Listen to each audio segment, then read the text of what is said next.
In this example, we would like to find dy dx if 1 over x plus 1 over y is equal to e to the 2y. To help us, let's recall that the derivative of 1 over x is negative 1 over x squared. That comes from the power rule, because 1 over x could be written as x to the power negative 1, and negative 1 over x could be rewritten as negative x to the power negative 2. And so you see, if you use the power rule on x to the power negative 1, you should get negative 1 times x to the power negative 2.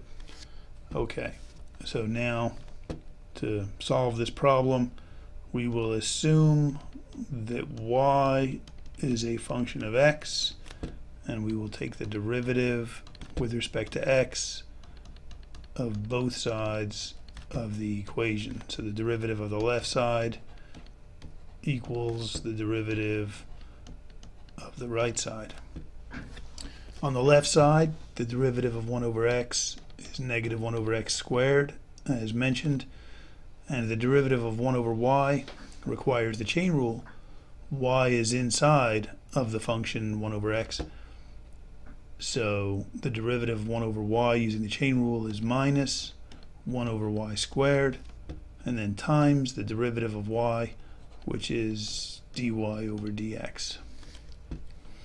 And now this is equal to, on the right side we have a composition. 2y is inside of the exponential function, which is the outside, so we have the chain rule. The derivative of the exponential function is itself, and then times the derivative of the inside, which is 2y, is 2 times dy dx. Okay, so now we just have to solve this equation for dy dx.